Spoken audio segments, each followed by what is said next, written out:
Good evening friends, আজকে ঝুলন যাত্রা উপলক্ষে দেখো আমাদের এখানে দেখো এই যে ঠাকুর বাড়িতে সাজিয়েছে খুব সুন্দর।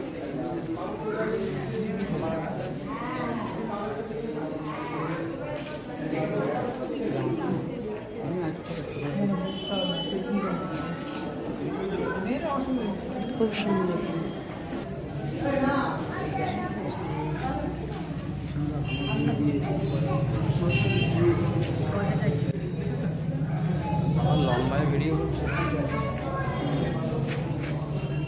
আর দেখো আমাদের এখানে মেলা বসেছে।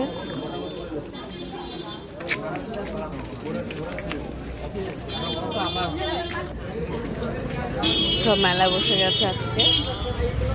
সব দোকান কমপ্লিট হয়নি, কিছু কিছু দোকানে যে কাজ চলছে, তৈরি হচ্ছে সব।